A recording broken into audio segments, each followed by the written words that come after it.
What's up, y'all? And welcome back to the We'll Back get to the to it. Palace Pistons Report. And this is the most disappointing show in the whole wide world because the Pistons got to get their sticks in a row. But this is the game 4 review and game 5 preview. And that might be the end of it all. So who wants to start it out? How did we I'm sorry. I'll preface this because I did this the last time. Sorry. So just starting out, we are going to start out with the Pistons. 94-88 loss to the Orlando Magic on the road in game 4. Caddy, start us out. How did we get here? Man, how much time we got? Not You got enough. you got a few minutes going in. Bruh, from start to finish, man, it's like first we get the tip off, and the first thing we do is turn the ball over. First possession. They come down, they keep scoring. We throwing the ball away. We looked out of sync. And one of our main things we said was we have to get them from the beginning of the tip and start from the whole game. And they still going on these spurts where they just can't score and they turn the ball over. They did come back in the end of the half. They played good, but then they disappeared again. It's like no Dorn not showing up. Nobody's showing up. Cade turning the ball over, man. We can't win like that, man. The turnovers is killing us, man. And then they whole team is just outplaying us. Like they more aggressive. They going after rebounds. It's just, man, it's just a whole mess up for the Pistons, man. They just not playing the same. They ain't playing with no heart. They playing too comfortable. They playing too lazy. Like some of them passes, we on 3-on-1 break, and we can't convert it because we turn the ball over. Like things like that, man. We can't win like that. Everybody gonna have to step up, or it's over. I hate to say it. If we get the same team and we have to. The coaching getting out coached, man. We have to change up our roster, our rotation, man. Some of these players like Hollins and B-Ball Paul, like they have to get some tick. Even Sasser, I think, because I think he might play better than Jenkins if he came in. Jenkins not giving us nothing. So you got to try something, man, or we going to Cancun. So it's just a whole lot. We just got to try, man. Right. Who's next? You go ahead, Q man. You want me to go? All right. I never thought I seen this coming, but somehow the Orlando Magic had pulled a rabbit out the hat, and they flip flop. They flip flopped everything. Everything just went flip flop. It went flip flop, like because What? I said. It went flip flop because I said this. Everything that I said that would happen to the Pistons, or happen for the Pistons, has been happening for the Orlando Magic. I mean, we even looking at a gentleman's sweep so far. And I said that was going to be in favor of the Pistons. They found some way to become the Pistons defensively. I I don't know. It's like they just like they said, Vinny Vinny Boo, now I'm you. Like they did something. What?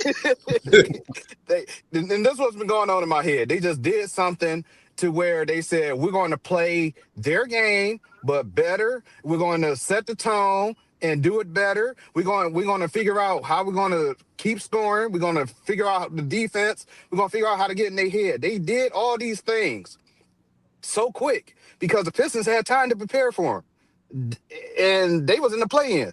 So, I mean, I really hate to... I know this is our Pistons show, but, man, the Orlando Magic, it's a lot of credit going to them right now, man, because they doing everything that the Pistons were supposed to be doing. They playing like a number one seed. I hate to say it, but they playing like a number one seed. So just a quick question for Quincy, and then we're gonna pass it to Zach. But with the credit you give Orlando, I think, how much credit do you give the Pistons for shooting themselves in the foot twice? I feel like a lot of them turnovers is self-inflicted wounds. Like I don't know how much credit I would give Orlando for that. Well, granted, I will give Orlando credit for playing above the seed that they are. They're not. This is the most fraudulent eighth seed we've seen in probably quite some time. I think Miami, the one that went to the finals. Like Yeah, I don't. but I I don't don't. know if they that good. I don't know if they that good. No. I'm just saying out the gates. This team is. is a force to reckon with. And I don't know because of how good they're playing that they are making Detroit suit themselves in the foot. Like I said, Detroit not even playing their own game. Detroit game is hustle. We're not even seeing the hustle players. I mean, JB, he's playing like, all right, everybody has a plan until they get punched in the face tight. Like he was like, all right, I'm just gonna play these few players and hopefully they can match it. Nothing is happening. And Right, in but real time, they it's didn't got punched in the face a few times. But go yeah. ahead, Zach. Go ahead, Zach. How we get here? Real quick, can I say something real quick? Go ahead. Like real quick. I know y'all saying like they outplaying them and stuff like that. They only shooting like 30% this Right. game, and they still beat us. It's just we True. just playing bad. Defensively though, Caddy, like I it was at a point to where I felt like they had 85 points for like 3 or 4 minutes. Like I felt like they didn't make a shot. No, It was in right. the fourth quarter. You right. You right. Go ahead, So Zach. Man, where do I start? Where do I start? let it go off the dome, man. Man, here I am thinking that last night's game was going to be a chance for us to strike back and get the win. Well, that didn't happen. So we turned the ball over, like right from the jump, just like Caddy said. And then the first half was solid for the most part, but then we just came undone in the second half. We let the Magic control the second half again, and I don't know what's going on, guys. It's just Duran's a no-show. He's been getting outplayed by Wendell Carter Jr. He shouldn't be getting outplayed by him, but yet he is. I don't know. It's just Last night was a train wreck. We turned the ball over. All those were self-inflicted, like you guys are saying. I don't know. I don't know what needs to happen. We got to pull the rabbit out of the hat tomorrow. We don't have a choice. We got to step it up. I don't know what they're gonna do tomorrow, but I don't want to see us go home early. But yeah, I'm kind of at a loss for words. Hopefully, I see something tomorrow where I become optimistic again. But yeah, what I saw last night, I don't know. We'll see. We'll see tomorrow. Oh, just a quick comment on that. I'm maybe it's because I'm Torrance, but I'm kind of optimistic just simply because what we kind of spoke on briefly with all them turnovers, they still only lost by 6. True. You know what I'm saying? So you cut that in half, I feel like it'll be a different game. But go ahead and close out this segment, John. Two That's words, two though. Start games this though. off. Two words. Two words. Yeah. Start this off. Trajan Langdon didn't address getting a shooting guard to play next to Cade Cunningham. Let's start there. You got Cade turning the ball over so much, 9 turnovers. You got Duncan Robinson. If he ain't scoring, he ain't producing because he don't play no defense. So now Hmm. you lacking a shot creator who can set people up. We get exposed, and what Orlando is doing is packing the paint.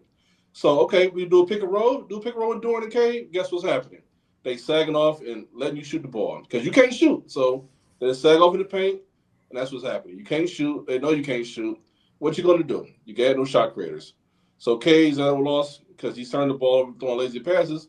But who he throwing to? Who he throwing the ball to? Only one that's producing besides Cade is Tobias Harris offensively. Asar had a good game 3, but they got nothing. I mean, Duncan not really shooting, they not scoring. So it's like they struggling in the half court offense, fellas. Trey Lane is the fault for this. Our fans are the fault for this. Our fans thought we should have stayed pat. We should have put the foot to the pedal and got a player to Cade for this year. That's just flat out. I know a lot of Piston fans wanted to stay pat because we had such a good record. That record don't mean nothing if you can't win the playoffs. That 60-win season now is in the toilet because you didn't address needs that we needed. We needed shot creation and people that can set people up. Look how we missing Dennis Schroeder, fellas. We had a guy like Dennis Schroeder right now that can set offenses up. We'd be straight. Dennis Jenkins, this moment is too big for him, man. I like Dennis Jenkins, but this moment is too big for him. He's a G League player. He played aggressive last night, and I hear you, but that's just one That's, thing I hate. And it's like that with the Lions too. As soon as the Lions lose, it's well, Brad Holmes should have drafted this dude, and Brad Holmes should have drafted that dude. Right? In this case, I just think this is an interesting matchup. I ain't gonna say it was a bad matchup, but I say it was an interesting matchup. But just who do y'all feel is more to blame? And this is multiple choice. So I go ahead and I give you the choices. So who's more to blame? Is it Jalen Duren? Is it Cade Cunningham? Or is it Jalen Duren with his disappearing act and whatever the hell else is going on? Is it Cade Cunningham with his turnover fest? Is it JB Bickerstaff with his lack of adjustment? Well, I can't even say that because he's been adjusting. It just ain't been working. Or other. John, start us out. JB Bickerstaff is the issue so far, fellas. I mean, I know Cade's turning the ball over a lot, but these lineups he put on the floor has been horrible, man. He's putting these bad lineups on the floor. They're not working, and he's too scared to like make changes, bro. These lineup. When you saw your starting lineup struggling in the first half of that first game four, in the first 5 minutes with all these turnovers, you should make a quick sub and sub somebody out in. It's no way Karis LeVert should play 25 minutes in a playoff game. It's unspeakable, man. Karis LeVert should be playing on 25 minutes over anybody right now, dude. So JB got to switch these lineups up, but he's not doing it. He's not playing Ryan. He's not playing B-ball Paul. I think JB is a problem, man. I love JB, but he's a good coach, but these lineups have been horrible, man. Horrible. So that's where I'm at with it. I'm gonna have to agree with you, Jay. It's JB Bickerstaff. Like I said, I know he's the easy pick or the person to blame, but everybody's having their faults. But the biggest one is the person who's not enforcing how we play ball, how we play Detroit Pistons basketball. We haven't seen it all series long, and I really hate to point the finger to him for that specifically because he's not on the floor. But yo, when you're not playing a Ron Holland and this is your hustle man, and that's the identity in which you've been winning all year long, like I don't. What else do you need to have? What Paul Reed, he been balling whenever JD either was injured or he's playing injured. Like, I mean, I would like for that to be a possible solution. Many people say Ron Holland he can't shoot. He's a liability out there. The people who can shoot is a liability out there. Right. So I, I, I'd Seriously. rather I'd rather deal with Ron Holland, what, 2 for 6, 2 for 7, and 1 for 4, but damn, he making hustle plays and stuff, than having Duncan Robinson or Dennis Jenkins doing the same thing, and then they can't have nothing else to offer. I'm pointing at JB right now, and yeah, that's just where I'm drawing the line. Where y'all at? Man, dude, is it an option with all of the above? I wanted to do that, but Torrance gonna yell at us, so no. Well, all right, I will yell at y'all. So no, but go ahead. If that's what you want to say, go ahead. That's what I was thinking. Well, Shit. no. Pick one. Go ahead. Yeah, if I had to pick one, I agree with both of y'all, man. I'm gonna have to say JB only because he got to do something with that rotation, man. It's like if you see they picking on Duncan, every chance they get, you got to do something about that because they get into the free throw line, they just keep attacking them every time they play them. So you got to do something about that with defense, which I think Ryan Hollins will come in perfectly for that. You know what I'm saying? I know they keeping him in for the shooting, but if he not getting them shots, then what's the point of having him out there? That's how I feel. So you got to make adjustments. This the third 3 games in a row you get nothing from Duren. So it's kind of like, all right, you got to. Well, I don't know if you can say you get nothing. You just ain't getting a whole lot. I mean, I won't say nothing, but you're not getting what you usually get from Duren. You know what I'm saying? What you expect from Duren, I should say. So in that case, you kind of got to throw Paul Reed in just to see what's him and Ryan Hollins, just to see what you can get out of them. You know what I'm saying? You can't just don't. I feel like he I don't want to say scared, but he just, I don't know, man. You got to put the blame on him because the rotation's so bad. So if I had to pick one, I'm gonna have to say JB. And I like JB as a coach, but he getting out coached, man. Yeah. All right. So since we can't say all the above, I'm just gonna make it unanimous. It's JB. I'm pointing the finger at JB. I mean, what we've been doing with all the games we lost hasn't been working. It's resulted in us losing all of those games except for game 2. I mean, if you see that a lineup's not working, just like you guys have been saying, you got to make an adjustment. You can't just let it slide and hope it turns around later on in the game. You can't do that. And we are literally one loss away from going home. So JB, I don't know what he's got to do tomorrow. But his adjustments, whatever adjustments he makes tomorrow, they got to be on point. You can't just be like, oh, we'll just let it slide and hopefully Cade and Durant will just carry us through, or Tobias will carry us through. No, that can't happen anymore. We don't have a choice. So, yeah, JB is to blame.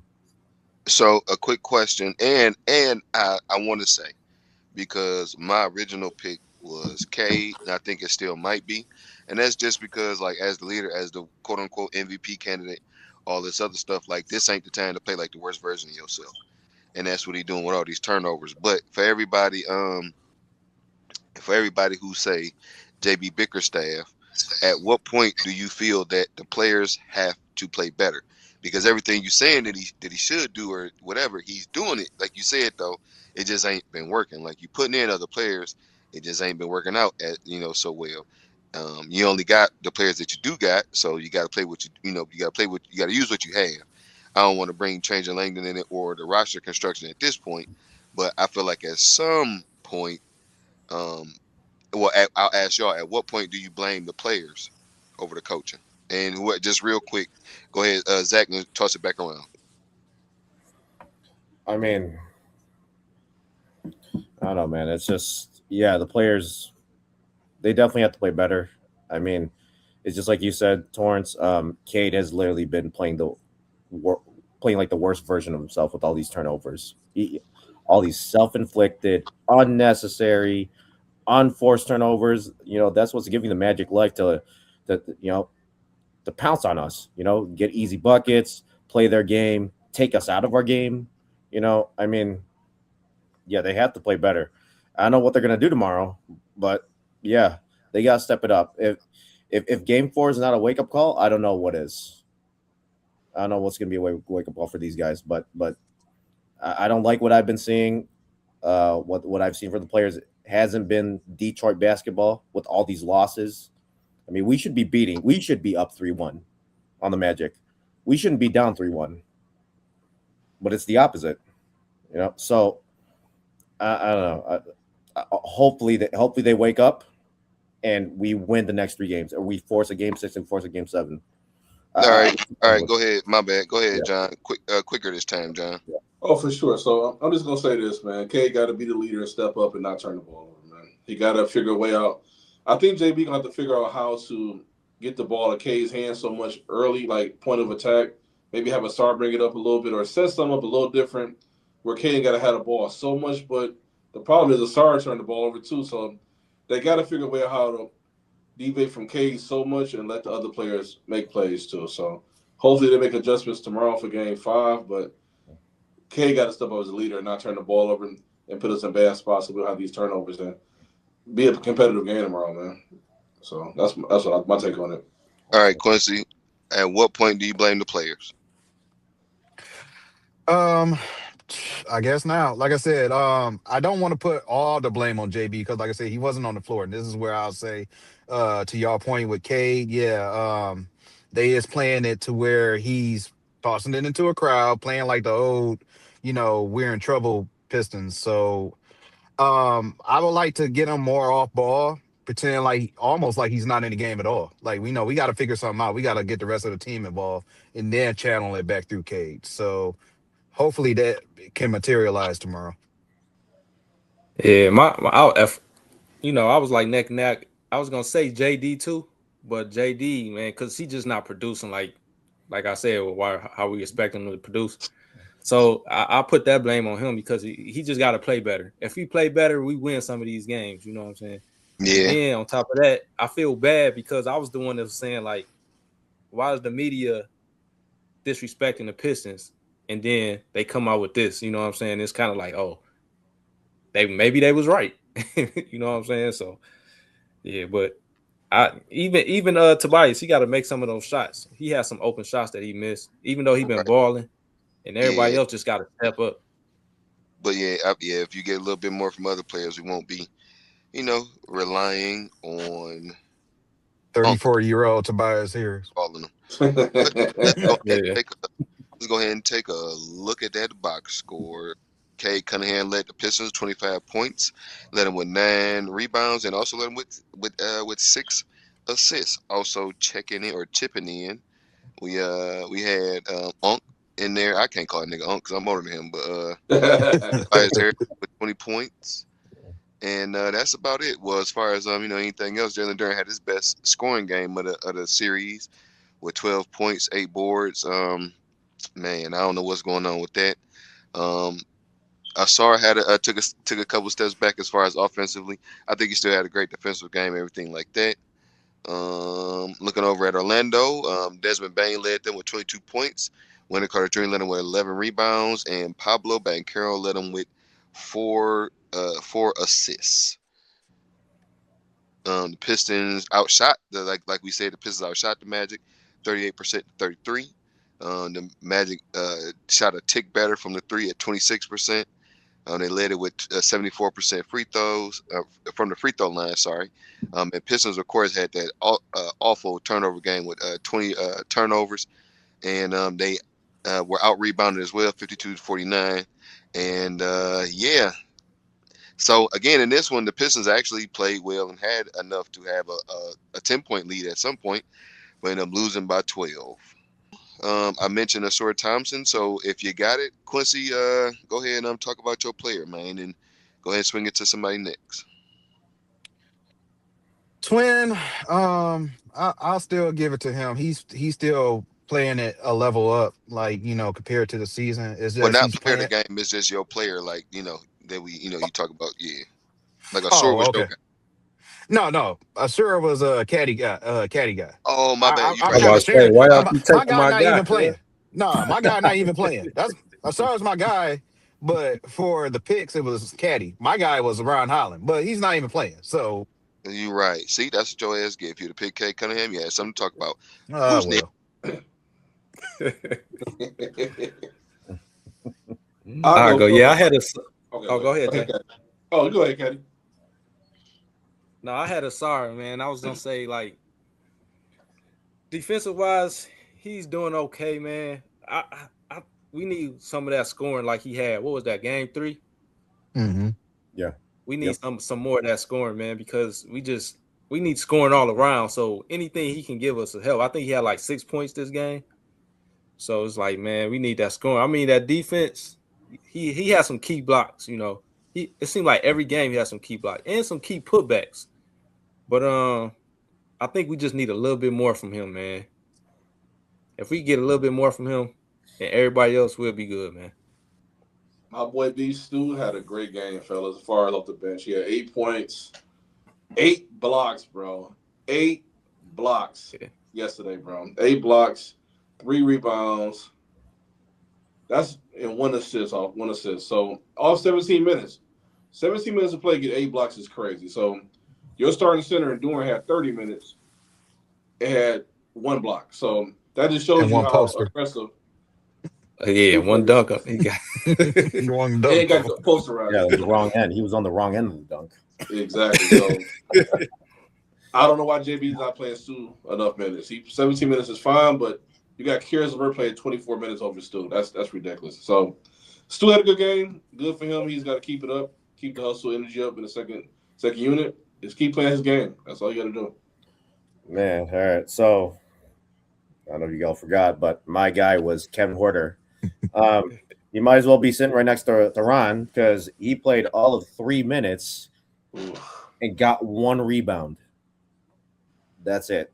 That's all he had. Who are these Is he guys? hurt? I don't. Was that? Is he hurt? I heard he was like had Was he like a hurt? hip injury or something.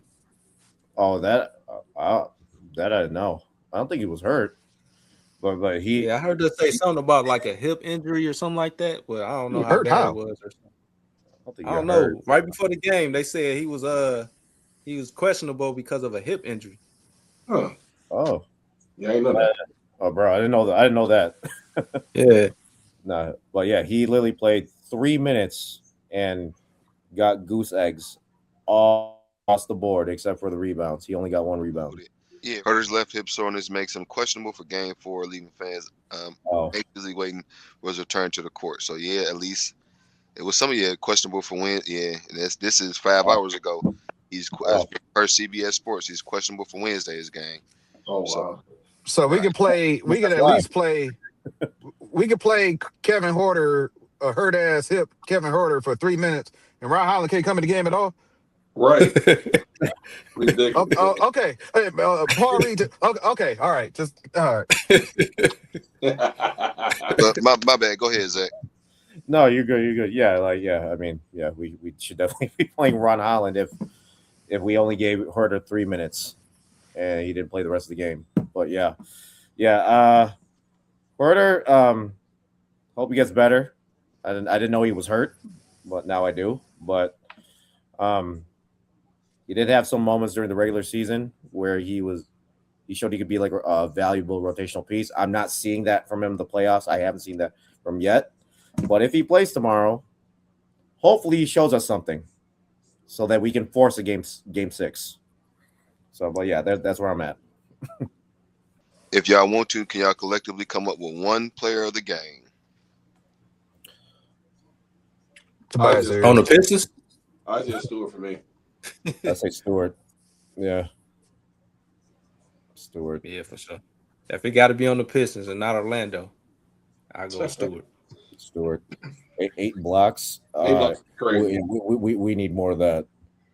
Man, that's Ben Wallace. Man. That's some Ben Wallace stuff, man. That's I crazy. feel like he should have played more. I feel like he should have played more minutes. To me, For sure. I feel like they gave Doran way too many minutes, and he. I And he feel got like we post- was better when got Stewart was posterized. on the floor. That's true. I've been critical of him, but I'm gonna go Tobias Harris because That's a good pick. yeah, because he's playing consistently how he played in his prime in the playoffs. But arguably, he might not even be on his team next year. Like who knows? Like, and he's your second best player. So I gotta go him. Word. So that's enough of Game 4. So how do you guys see Game 5 going? Quincy, go ahead and start us out. I mean, the best that I could see it going is that they're gonna act like they're about to get put out the playoffs, and they're gonna play like it, and hopefully it results into a game 6. Hopefully they come back into their identity. They put the players out there who they win with. They put B-ball out there. Maybe shake up and go deep in the bag and pull out Sasser even. But yeah, get Ron Holland out there. Set the tone at home. You'll win game 5 and go to game 6. Yeah, hopefully they can feed off the crowd, get some defensive stops. Don't turn the ball over. Please don't get dunked on again because that was terrible.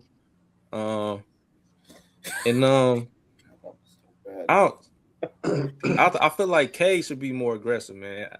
There's a lot of 3 points he shot. I feel like he was kind of rushing it. He didn't really have to take those shots, and he could have did something else. But just be consistent. You got to play the defense. I don't know, man. Just play good, man. Just play as a collective. If we play as a collective and knock down some shots, hopefully because we at home, then I feel like we could win this game and go to game 6. This is my thoughts on Cade. If in 3 months if we find out that he's under investigation for betting or whatever it is, it all makes sense. Go ahead, one of y'all. I mean, you ain't come on, dog. Like I get it, but like he throwing like We've been talking to Beasley. like how you say like he just shoot he just jacking it. Like I get it, and it might just be hey I got to do something. But man, oh man, whoever was next, my apologies.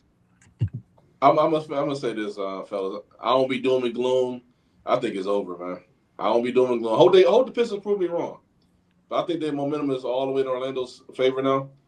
I hope they, Pistons shake out of this funk, but it don't look good, fellas. It don't look good at all, to be honest with you. I mean, I want to be optimistic we're gonna get to a game 6 or game 7, but personally, I think it's a wrap, man. I think JB got out coached this whole series, and I don't think they can make adjustments to get it back. I mean, our saving grace, fellas, might be Franz Wagner not playing in game 5. He's supposed to be like a uncertain Mm. situation of playing in Game Five, Right, so right. that could help us out a lot. Him not playing, but I just don't see us winning, man. I think it's a wrap. I think the momentum is in Orlando favor, but we'll see. I hope they prove me wrong.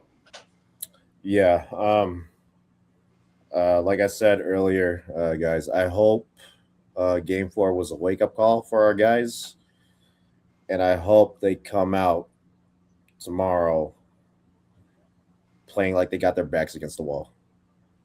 I hope they find something in them to overcome this 3-1 deficit and force a game six or yeah a game six.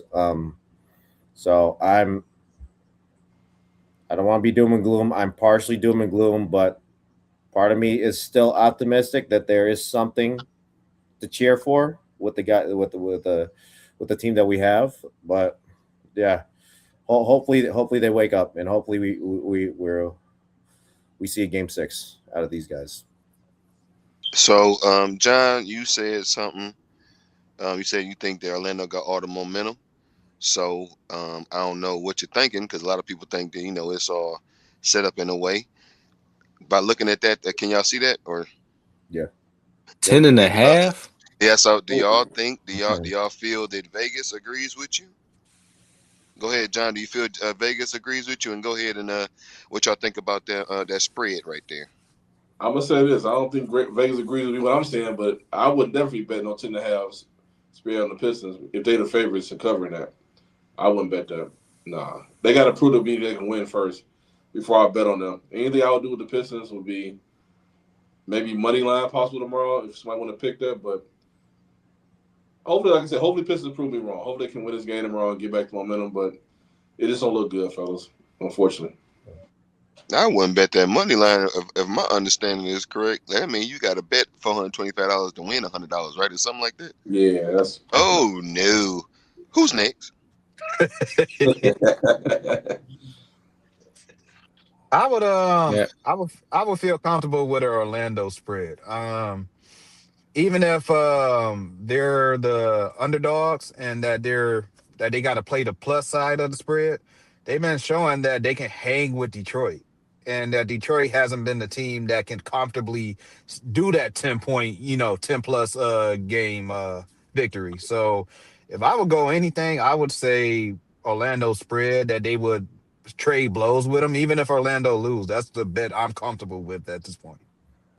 Yeah, I don't know about the 10.5 spread at home. Pistons being at home, that's kind of a wide spread for me. So I mean, I wouldn't take that spread. I would say I Orlando definitely would take lose. Yeah. yeah, but I'll take that under though. The I under been do. hitting. The under been definitely been hitting because I was yeah. What am I thinking? Yeah, fellas. I don't think I'd take that 10.5 spread either. Nah, it's too wide for me. Yeah, I'd probably go with the under on this one too. I don't know. I got this. This may be one of them classic, NBA playoff games. In a game five, they go back home and they win by 77 points. So I don't know, but just real quick, one word answers. Will the Pistons force a game six? John, you first. No. Yes. Yes. Yes. All right, I'm hoping yes. So Quincy, go ahead and start us out. Give us your offensive keys to victory. Offensive keys to victory. I would say attack the rim more. You got to go with your for sure points. I mean, you cannot sell out for three. It hasn't been working. You've been playing your 3 point shooters, and they not been 3 point shooting. Go to the rack. Um, Hopefully Duran can do it. But if not, you do have a Ron Holland on your team who's really great at getting to the go to the rack. B-ball Paul, he does good at it too. 34-year-old Tobias Harris been doing it. So I want to say these younger guys that's under 30 can do it as well. Go to the rack. Yeah, I agree. You got to attack the basket. But Dorn, I'm done with Dorn. Yeah, I can't. I'm He sorry. just he just can't. He's not doing nothing, man. But you have to attack and you have to take care of the ball. No turnovers, man. And All right. shoot and make open shots. All right. Now, John, give me your defensive keys to victory. Play Piston basketball. Keep it simple. Play Piston basketball, cause turnovers, and get points in transition, fellas. That's what they best at this year is points in transition. Play good Piston defense, man. That's all they can do to get this game 5, man. Because their offense is struggling to have course, so they're gonna have to create turnovers to get score some points. So that's what I say. All right, Zach, go ahead and close us out. Give us your defensive keys to victory. All right, so yeah, they got to play good Piston team defense for sure. They definitely got to run them off that 3-point line. There's absolutely no reason for Orlando to be bombing on us from 3-point line the way they've been the 4 games straight. There's absolutely no reason for that. Yeah, they got to play good Piston defense, run them out that 3-point line, and force turnovers. If we can force turnovers, take them out of their the rhythm of their offense, I think we'll be okay. So yeah. Well, not to sound corny, but let's hope that those keys open doors. And speaking of doors, on our way out of it, Zach, start us out. Give us your score prediction and game prediction. All right. Score prediction. I'm gonna say 110-95 Pistons, and we force a game 6. 110-95 Pistons, Ooh. but the spread was too wide. Go ahead, John. 95 Magic, 86 Pistons. They're gonna lose in a heartbreaker for the fans at home. It sucks. 95-86 Orlando. I'm gonna say 96-92. Pistons win at home. Force a game 6. I'm gonna go 99-91. Pistons. All right, so I don't know. I kind of gave what I'm thinking. I'm thinking they're going. Well, I don't know how it's gonna go because they could win by 77 or they could somehow lose by 77. So we shall see. As long as they don't let as long as Stewart don't let them get in his head like he did last game. Sure. Yeah, Stu's This got composed. This is what I think. If the game start getting out of hand, they better take Stu home. Yeah, you're right. They better get him out of that building. But one thing I will say to piggyback on Zach's defensive key, they do gotta defend the perimeter, and they can do that by using more athletic bodies. What's an athletic body that's on the team? Ron Holland. Yeah. I think we could probably find out how this game will go right from the jump to me. Because it seemed like if they not on that from the jump, then it might be over. I don't know because the game with the biggest their biggest victory, it was back and forth throughout the first half. So I don't know, but everybody getting their score predictions, right? Yeah. And the hardest game to win is the closeout game. So we'll see how that happens too. Yeah, right. Very good point. Very good point. But we shall see, and we also shall see y'all in the next one.